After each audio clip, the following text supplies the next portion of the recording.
인간이 가장 두려워하는 질병, 암. 암의 증상은 뚜렷하지 않고 매일 발생하는 사소한 증상에 별거 아니겠지라며 무심코 지나쳤다가 오히려 암을 키우게 되는 불상사가 발생하기도 하는데요. 어쩌면 그것은 암이 우리에게 보내는 마지막 생존의 기회였을지도 모릅니다. 이번 시간에는 대수롭지 않게 여겼다간 오히려 암을 키우게 되는 의외의 암 증상에 대해 함께 알아보겠습니다. 첫 번째, 손가락. 사람마다 손가락 모양이 가지각색으로 다르지만 유독 손가락 끝이 곰봉처럼 뭉툭해지는 일명 곰봉지 현상이 나타나면 몸에 큰 문제가 생겼을 수 있다고 하는데요. 곰봉지란 말 그대로 마치 곰봉의 형태처럼 손가락 끝이 둥글게 부풀어 오르거나 손톱이 굽고 볼록하게 튀어나온 형태를 말합니다. 학계에 따르면 곰봉지 증상을 가진 환자들은 주로 폐암과 기관지 확장증, 폐농양, 낭종성 섬유증, 만성 폐결핵과 심장 등의 다양한 질환을 가진 것으로 알려져 있는데 이와 관련해 영국 리즈대학교 연구팀이 일정 기간 동안 폐암, 심장질환 환자들의 손가락 형태를 비교 분석한 결과 환자들의 상당수가 손가락 끝이 마치 곰봉 형태처럼 구부러지고 뭉툭한 것으로 나타났습니다. 손톱의 표면과 손가락 피부가 만나는 부분이 정상적인 손톱은 160도 이하의 각도를 유지하지만 곰봉지 초기에는 약 180도, 더 심한 곰봉지는 180도가 넘어가는 각도를 나타냅니다. 양손의 검지 손톱을 서로 밀어내듯 맞대었을 때 손톱 사이에 다이아몬드 모양이 생기지 않는 상태라면 곰봉지를 의심해 봐야 하는데요. 곰봉지가 발생하는 이유는 아직 정확히 밝혀지지는 않았으나 폐질환으로 인해 만성적인 저산소증에 노출되면 산소가 부족해지면서 모세혈관이 확장되고 모세혈관과 말단연 조직이 과다 증식하면서 곰봉지 현상이 나타나는 것으로 추측하고 있습니다. 곰봉지는 폐질환자의 약 30에서 50%에서 나타나는 것으로 알려져 있으며 모든 폐질환 환자에게 나타나는 것이 아니기 때문에 폐질환이 없다고 확신해서는 안 됩니다. 전문가들은 곰봉지 현상이 발견되면 적절한 시기를 놓치지 않고 조기 치료할 경우 회복 가능성이 매우 높기 때문에 갑자기 손끝 모양이 변화한다면 병원을 찾아가 관련 검사를 받는 것이 중요하다고 조언하고 있습니다. 두 번째, 연하곤란. 어느 날부턴가 음식을 씹은 뒤에 목 뒤로 삼키기 어려운 느낌이 든다면 식도암을 의심해 봐야 합니다. 식도의 특정 부위에 암이 발생하여 크기가 커지면 식도 내강을 좁히게 되어 물리적으로 음식물의 이동이 어려워집니다. 음식물을 잘 씹지 못하거나 입에 오랫동안 물고 있거나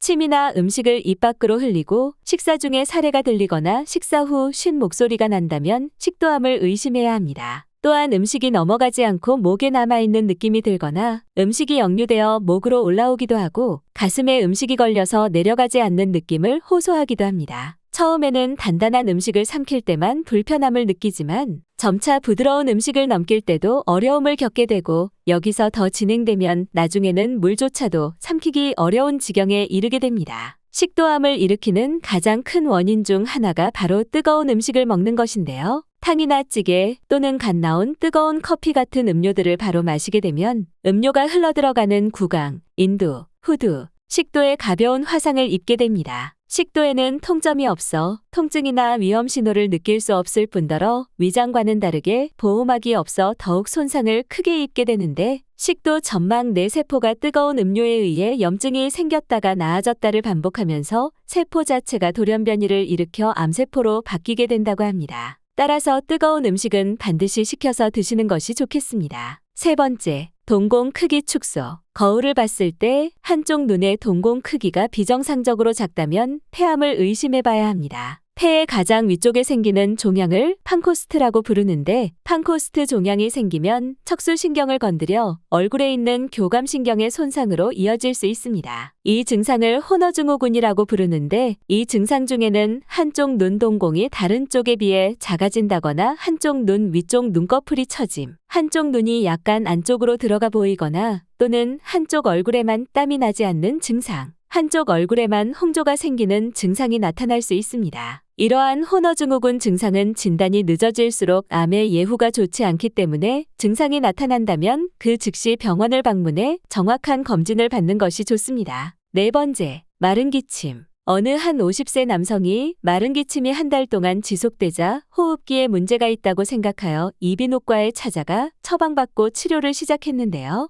하지만 전혀 차도가 없어 폐 엑스레이와 CT를 찍고 혈액 검사까지 했으나 모두 정상으로 나왔습니다. 그러자 이 남성은 혹시나 하는 마음에 내과에 방문해 의사에게 증상을 호소했더니 의사는 급히 위장 내시경을 권했는데 아니나 다를까 위장에 암이 3기로 진행되고 있었습니다. 흔히 기침은 잠시 지나가는 질환으로 인해 대수롭지 않게 여기는 경우가 많으며 폐와 관련 있다 생각하여 호흡기에만 신경을 쓰게 되는데요. 하지만 기침이 계속해서 발생하는 것은 위염이나 역류성 식도염 등 위장 질환을 앓는 환자들에게도 흔히 나타나는데 위산과 위속 내용물의 역류를 막아주는 기능에 이상이 생기면 위산이 자주 역류하게 돼 후두를 자극하게 되어 만성기침으로 이어지게 됩니다. 앞에 소개된 남성의 경우 누워서 잘 때 혹은 아침에 일어나면 목이 간질간질하며 기침이 더 심했다고 하는데요. 최근 조사 결과에 따르면 중장년층 만성기침 환자의 68%가 역류성 식도염 증상을 함께 앓고 있다고 밝혔으며 만약 이를 방치할 경우 식도협착이나 식도암, 위암으로 이어질 수 있다고 합니다. 뿐만 아니라 위암은 3기 정도로 진행되어도 불편함을 못 느끼는 경우가 많고 위장약을 복용하면 증세가 금방 좋아져 암을 키우게 되는 사례가 많다고 합니다. 때문에 40세 이상이라면 반드시 1년에 한 번씩은 위내시경을 권장하고 있으며 이와 비슷한 증세가 있으신 분들 역시 꼭 정확한 검진을 받아보는 것이 좋겠습니다. 5번째, 점. 사람이라면 누구나 피부에 점 한두 개쯤은 가지고 있을 텐데요. 그러나 내 피부 위에 난 이것이 점이 아니라 암일 수도 있다는 사실. 점과 피부암 둘 다 초기에는 작은 점처럼 보이는 데다 통증이 거의 없고 생활할 때 지장이 거의 없기 때문에 암세포가 이미 커지고 다른 부위로 전이된 후에 발견되어 치료 시기를 놓치는 경우가 많습니다. 때문에 무엇보다도 점처럼 보이는 피부암 초기 증상과 단순한 점의 구별하는 법을 알아두는 것이 중요한데요. 점 가운데를 반으로 나뉘어서 보면 대칭형이 아닌 비대칭형으로 서로 크기가 다르면서 한쪽 방향으로 더 크게 자란 점의 경우 피부암일 확률이 높습니다. 또한 점의 경계가 뚜렷하지 않고 불규칙하게 퍼져 있거나 색이 균일하지 않으며 점의 크기가 6mm를 넘은 큰 점 또는 원래 있던 점이 비대칭적으로 크기가 커지고 색이 변하기도 합니다. 심지어 피나 삼출물이 나오거나 딱지가 않고 간지럽거나 아프기도 합니다. 피부암은 초기의 발견 시 예후가 좋은 암인 반면 점과 비슷해 대수롭지 않게 여겼다가 암을 키우게 되는 경우가 많기 때문에 작은 점도 유심히 살펴보고 병원을 찾아 정확한 진찰을 받는 것이 좋겠습니다. 6번째, 식은땀. 최근 영화배우 안성기 씨가 눈에 띄게 부은 얼굴에 가발을 착용하고 기력이 없는 모습으로 나타나 많은 이들의 걱정을 샀는데요. 아니나 다를까 그가 혈액암으로 투병 중이라는 사실이 밝혀져 많은 팬들이 충격에 빠지는 일이 있었습니다. 혈액암이 진행되면 쇠약감, 피곤함이 나타나고 잇몸이 붓거나 간, 비장이 커지며 림프절이 붓는 등의 증상이 나타날 수 있는데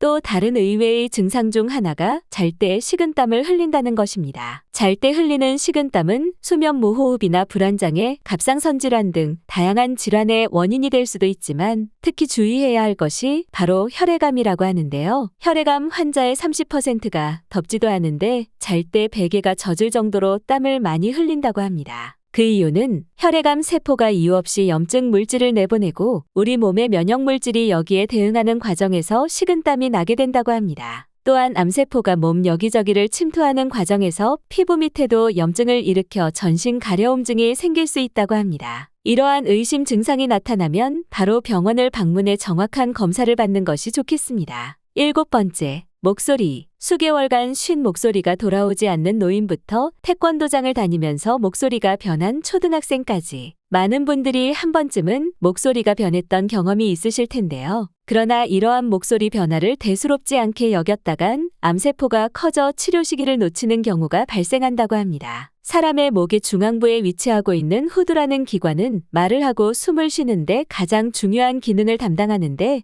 이곳에 암이 생겨 후두암에 걸리면 후두의 발성 기능에 장애가 생기면서 목소리 변화가 나타나고 여기에 더 진행되면 호흡곤란이나 쌕쌕거림, 기침, 각혈, 구취, 체중 감소 등의 증상이 나타나면서 목에 혹이 만져지기도 합니다. 뿐만 아니라 갑상선에 암이 생겼을 때도 쉰 목소리가 나는데 종양이 주변 신경을 침범하게 되면 쉰 목소리가 나오거나 숨이 찬 증상이 나타날 수 있고 종양의 크기가 커져 음식을 삼킬 때 목에 걸리는 느낌 등의 증상이 나타난다고 합니다. 쉰 목소리 같은 음성 변화와 함께 음식 섭취 시 사례가 자주 걸리거나 호흡곤란이 동반된 경우에는 후두암이나 갑상선암을 의심해봐야 하며 반드시 병원에 방문하는 것이 좋겠습니다. 8번째, 등과 허리 통증. 어느 60대 여성 환자가 등과 허리 통증으로 인해 척추 전문 정형외과를 방문해 진통제 처방과 함께 물리치료 등을 병행했지만 통증은 좀처럼 낫질 않았는데요. 여기에 더해 명치 부위에도 통증이 심해져 위내시경을 받고 위장약을 처방받아 복용했지만 별다른 호전이 없었습니다. 이후 이 여성은 복부 CT와 혈액 검사 등의 정밀 검사를 한 결과 췌장암인 것으로 진단되고 말았는데요. 췌장암은 소화기 암 중에서도 발생률 대비 사망률이 가장 높고 5년 생존율이 13.9%로 예후가 좋지 않은 암입니다. 췌장암이 발병되면 가장 많이 나타나는 증상이 복부 통증인데 그 중에서도 명치 부위와 상복부의 통증이 흔하게 나타나지만 특히 췌장은 위장의 뒤쪽, 배보다 등 쪽 가까이에 위치하고 있어 등이나 허리로 통증이 발생하기도 합니다. 때문에 등이나 허리에서 발생되는 통증을 척추와 관련된 질환으로 인해 외과에 방문하여 진찰을 받느라 그동안 암을 더 키우게 되는 불상사가 발생하기도 합니다. 따라서 췌장암의 대표적 증상인 복통이나 황달, 체중 감소, 식욕 부진과 함께 등이나 허리에도 통증이 발생한다면 반드시 병원에 가셔서 진찰을 받는 것이 좋겠습니다. 9번째, 하지 부종.